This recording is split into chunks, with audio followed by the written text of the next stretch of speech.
Hello दोस्तों, नमस्कार। एक बार फिर से स्वागत है आपका अपने YouTube channel keep learning with जोश में। तो दोस्तों, आज की इस वीडियो में हम लेकर आए हैं टीचिंग एप्टीट्यूड का पार्ट 2 वीडियो। तो प्लीज़ आपसे रिक्वेस्ट है कि वीडियो को एंड तक वॉच करना, चैनल को सब्सक्राइब कर बेल आइकन प्रेस करना, जिससे आपको न्यू वीडियो की नोटिफिकेशन टाइम टू टाइम मिलती रहे।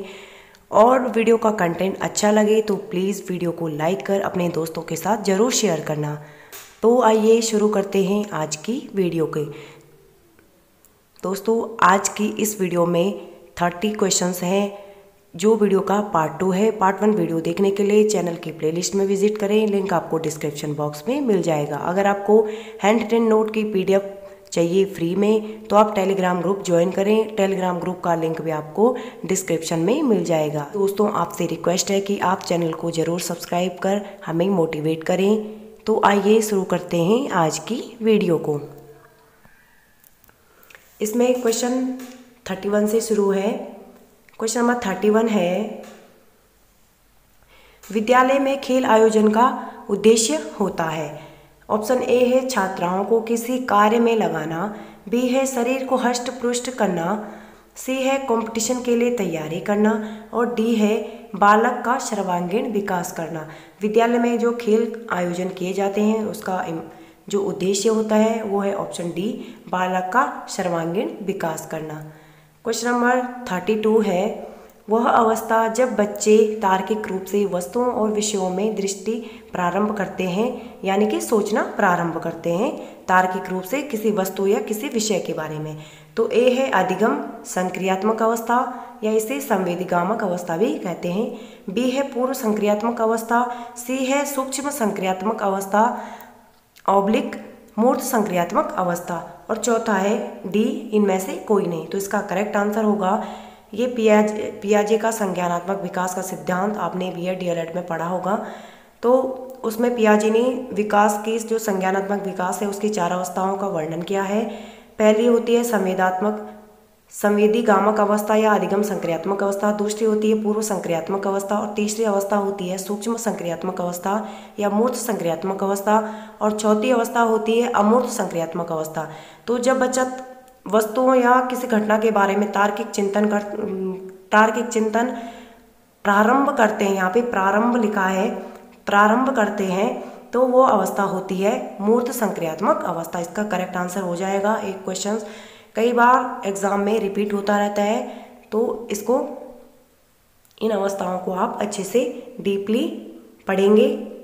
क्वेश्चन नंबर 33 है, विद्यार्थियों को स्कूल में खेलना क्यों उचित है। ऑप्शन ए है यह शिक्षकों के लिए काम आसान करेगा, बी है यह सहयोग एवं शारीरिक संतुलन का विकास करेगा, सी है यह समय बिताने में सहायक होगा, डी है यह उन्हें शारीरिक रूप से सशक्त बनाएगा। तो इसका करेक्ट आंसर होगा ऑप्शन बी, यह सहयोग एवं शारीरिक संतुलन का विकास करेगा। 4 है, प्राथमिक विद्यालय के बालकों के लिए निम्न में से किसे बेहतर मानते हैं। ऑप्शन ए है वीडियो अनुरूपण, बी है प्रदर्शन, सी है स्वयं के द्वारा किया गया अनुभव, डी है इनमें से कोई नहीं। तो इसका करेक्ट आंसर है ऑप्शन सी, स्वयं के द्वारा किया गया अनुभव। प्राथमिक विद्यालय के बालकों के लिए बेहतर होगा जब वो स्वयं करके सीखेंगे, ये सीखना उनके लिए बेटर होगा। क्वेश्चन नंबर 35 है,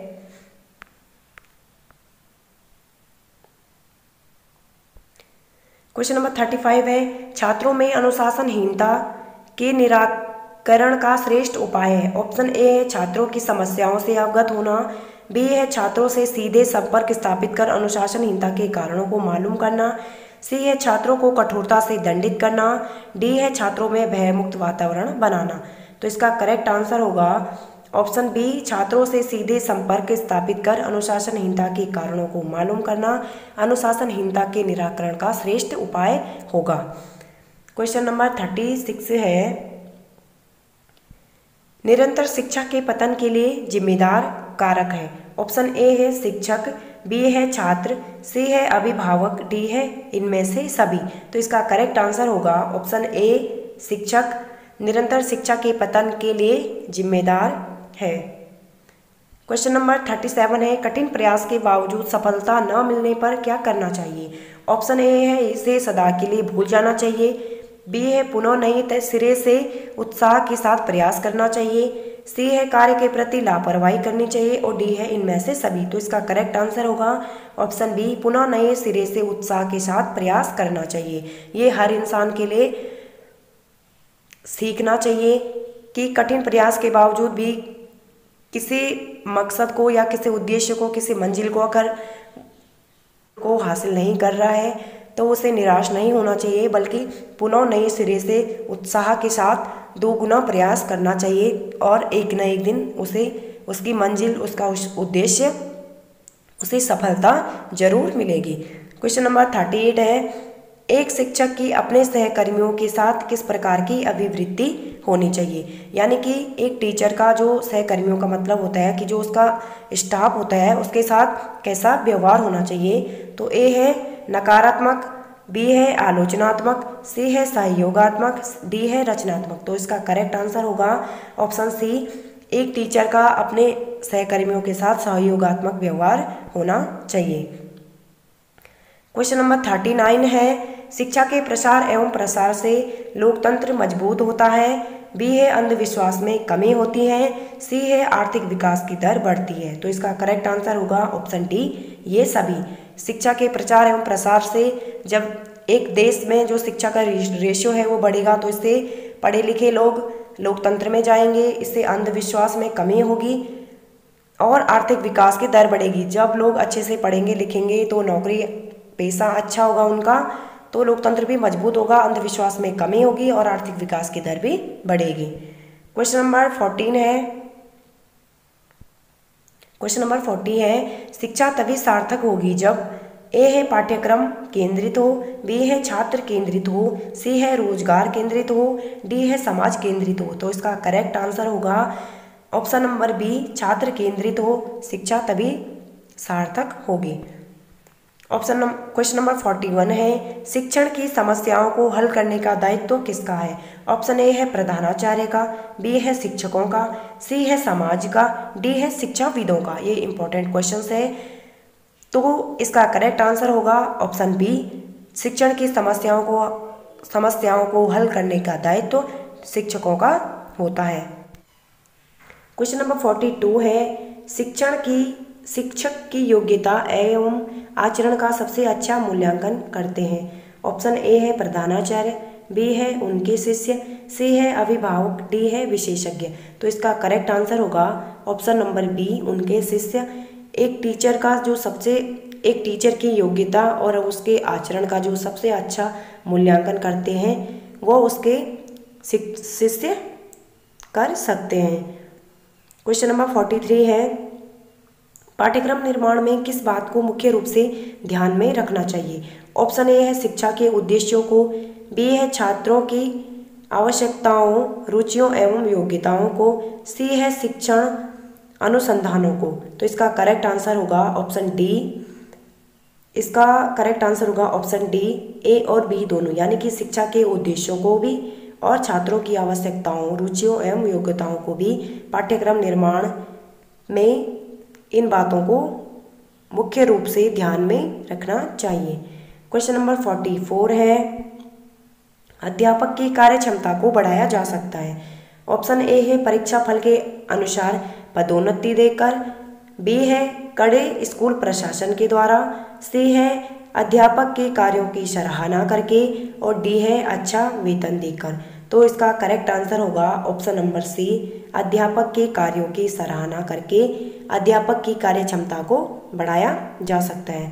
क्वेश्चन नंबर 45 है, यदि आपसे किसी विषय पर भाषण देने के लिए कहा जाए तो आप इस विषय पर मित्रों से सलाह लेंगे।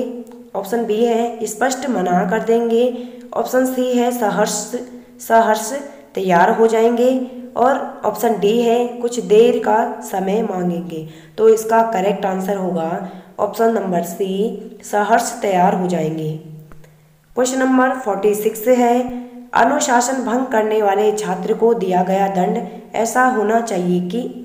ऑप्शन ए है भय के कारण कोई छात्र अनुशासन भंग न करे, बी है वह छात्र हमेशा उसकी याद करके कांप जाए। सी है दंड पाने वाला छात्र अपने को सुधार ले। और ऑप्शन डी होगा स्कूल भर में उसकी चर्चा हो। तो इसका करेक्ट आंसर होगा दंड पाने वाला छात्र अपने आप को सुधारे, उसको ऐसा दंड दिया जाना चाहिए। क्वेश्चन नंबर 47 है किंडरगार्टन स्कूल सर्वप्रथम किस देश में खोले गए थे। इसका ये मोस्ट इंपॉर्टेंट क्वेश्चन है, कई बार एग्जाम में रिपीट होता रहता है। तो इसका ऑप्शन ए है इंग्लैंड, बी है इटली, सी है जर्मनी, डी है फ्रांस। तो इसका करेक्ट आंसर होगा option C Germany. Kindergarten school सर्वप्रथम जर्मनी में खोले गए। क्वेश्चन नंबर 48 है भाषा सीखने का प्रभावी उपाय है।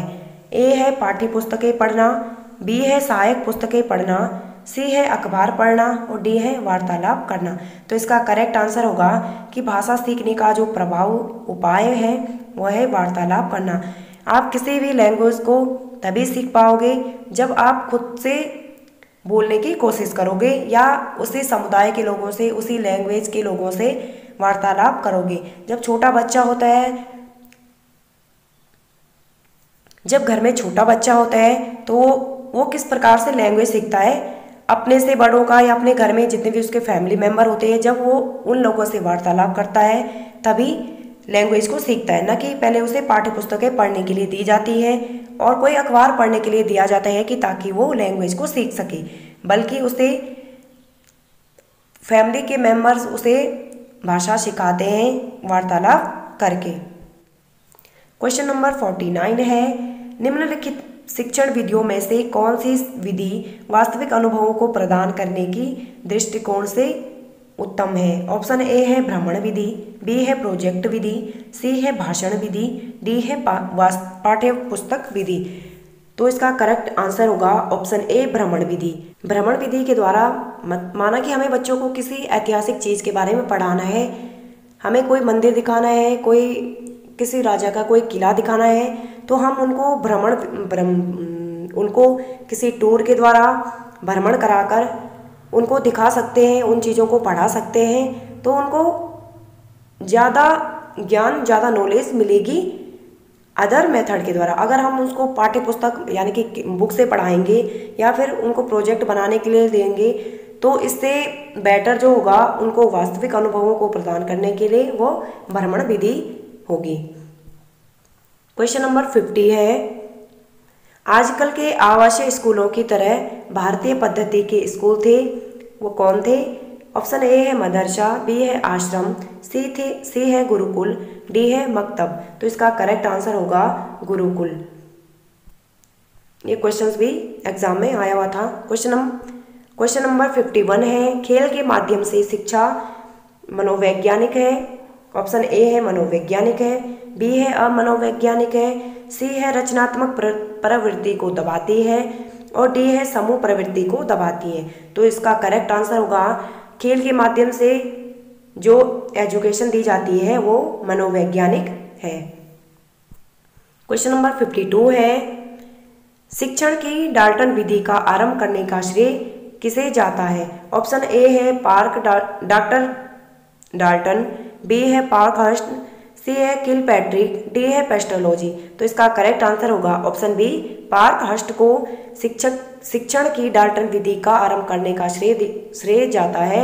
ऑप्शन में डाल्टन भी दिया रहेगा तो आप डाल्टन विधि से डाल्टन को टिक मत कीजिएगा। इसका correct answer option B Parkhurst हो जाएगा। क्वेश्चन नंबर 53 है एक अच्छी पाठ्यपुस्तक वह है जो अन्य विशेषताओं के अतिरिक्त अनिवार्य रूप से सम्मिलित करती है। ऑप्शन ए है परीक्षकों को निर्देश देती है जो, बी है गृह कार्य के अभ्यास, सी है शिक्षकों को निर्देश, डी है प्रकरणों की सूची। तो इसका करेक्ट आंसर होगा ऑप्शन सी शिक्षकों को जो पाठ्यपुस्तक जिसमें टीचरों के लिए निर्देश दिए होते हैं बुक्स में, वो बुक्स सबसे बेस्ट होती है, सबसे अच्छी होती है। क्वेश्चन नंबर 54 है प्रभावी संप्रेषण संभव हो सकता है। ए है श्रोता के स्तर को जानकर, बी है आपके उचित शब्द प्रयोग से, सी है आपके विस्तृत ज्ञान से और डी है जोर से बोलकर। तो इसका करेक्ट आंसर होगा ऑप्शन ए, श्रोता के स्तर को जानकर एक प्रभावी संप्रेषण संभव हो पाएगा। क्वेश्चन नंबर 55 है, छात्रों में अनुशासन बनाए रखने के लिए एक शिक्षक की कौन सी भूमिका सराहनीय है। यहाँ पे बात आ रही है अनुशासन की। ऑप्शन ए है शिक्षक की अपनी योग्यता, बी है शिक्षक का विचार, सी है शिक्षक का व्यक्तित्व और ऑप्शन डी है शिक्षक की कक्षा प्रबंध की क्षमता को। छात्रों में अनुशासन बनाए रखने के लिए शिक्षक की भूमिका इसमें सराहनीय है। ऑप्शन नंबर डी इसका करेक्ट आंसर हो जाएगा। क्वेश्चन नंबर 56 है, छात्रों में आपराधिक प्रवृत्ति एवं युवा अपराधिकता का प्रमुख कारण क्या है। यानी कि छात्र जो अपराध करते हैं उसका कारण क्या है। ऑप्शन ए है आवश्यकताओं की पूर्ति ना होना, बी है मानसिक मंदता, सी है कुछ समायोजन और डी है ये सभी। तो इसका करेक्ट आंसर होगा ऑप्शन डी ये सभी। यानी कि छात्राओं की जब उनकी आवश्यकताओं की पूर्ति नहीं होती है घर से, यानी तो वो कभी कभी चोरी करने लगते हैं आसपास से अपने क्लास में, उनकी मानसिक मंदता होती है, कुछ समायोजन यानी कि उनके घर का माहौल, उनकी जो परवरिश है वो ऐसे ही माहौल में हुई है, इसका ये भी कारण हो सकता है और ऑप्शन डी है ये सभी। तो इसका करेक्ट आंसर हो जाएगा ये सभी। क्वेश्चन नंबर 57 है, क्वेश्चन नंबर 57 है, अध्यापक के रूप में आप छात्रों की निजी समस्याएं। ऑप्शन ए है कदापि नहीं सुनेंगे, बी है सदैव सुनेंगे, सी है सुनकर प्रधानाचार्य को बता देंगे और डी है तभी सुनेंगे जब कोई विशेष हो। तो इसका करेक्ट आंसर हो जाएगा ऑप्शन बी सदैव सुनेंगे। ये यानी कि एक अध्यापक के रूप में आप अपने छात्रों की जो निजी समस्याएं हैं आप सदैव सुनेंगे। आप कभी नहीं कहेंगे कि आपके पास टाइम नहीं है, या आप सुनकर प्रधानाचार्य को बताएंगे, या आप तभी सुनेंगे, आप बच्चों को कहेंगे कि हम इसका निराकरण तभी करेंगे जब वो कोई इम्पोर्टेंट हो। बच्चा आपसे जो भी क्वेश्चंस पूछना चाह रहा है आप प्रसन्न होकर उनकी बात को सुनेंगे और आपसे जितना हो सकेगा आप पूरी कोशिश करेंगे कि उनकी समस्याओं का, उनकी प्रॉब्लम्स का सल्यूशन उनको दें। क्वेश्चन नंबर 58 है, कठिन शब्दों का अर्थ समझाने का व्यवहारिक ढंग है। ऑप्शन ए है उनका पर्यायवाची शब्द बताना, बी है उनको वाक्य में प्रयोग करके बताना, सी है उनका विलोम शब्द बताना और डी है ये सभी। तो इसका करेक्ट आंसर हो जाएगा ये सभी। क्वेश्चन नंबर 59 है, गांधी जी की बेसिक शिक्षा का उद्देश्य बालक को ज्ञान का सागर बनाना था। ऑप्शन बी है अहिंसा और सत्य का पाठ पढ़ाना था, सी है समाज की आवश्यकताओं के अनुरूप ढालना था और डी है सत्य का साक्षात्कार कराना था। तो इसका करेक्ट आंसर होगा ऑप्शन सी, समाज की आवश्यकताओं के अनुरूप ढालना था।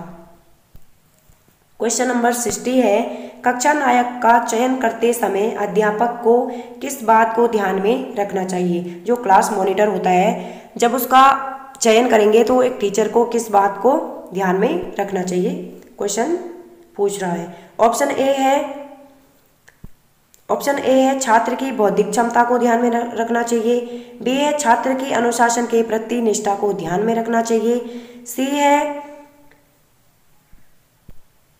सी है अन्य छात्रों की पसंद को ध्यान में रखना चाहिए और डी है छात्रों की शैक्षिक उपलब्धि को ध्यान में रखना चाहिए। तो इसका करेक्ट आंसर हो जाएगा ऑप्शन बी, छात्र की अनुशासन के प्रति निष्ठा को ध्यान में रखकर एक टीचर को क्लास मॉनिटर का चयन करना चाहिए। तो फ्रेंड्स ये थे आज के टीचिंग एप्टीट्यूड के 30+ MCQ। आई होप आपको वीडियो का कंटेंट अच्छा लगा होगा। तो प्लीज़ वीडियो को लाइक शेयर कीजिए और चैनल को ज़रूर सब्सक्राइब कीजिए। बगल में बेल आइकन है उसको प्रेस कीजिए, इससे आपको न्यू वीडियो की नोटिफिकेशन टाइम टू टाइम मिलती रहेगी। तो मिलते हैं आपसे एक नई वीडियो में एक नए टॉपिक के साथ। तब तक के लिए पढ़ते रहिए, सीखते रहिए, कीप लर्निंग विद जोश के साथ। अगर आप वीडियो के एंड तक पहुंच गए हैं, आपने वीडियो पूरी वॉच की है, तो आपसे थैंक्स कहना चाहूँगी। प्लीज़ वीडियो को ज़रूर शेयर करें और चैनल को ज़रूर सब्सक्राइब कर हमें मोटिवेट ज़रूर करें।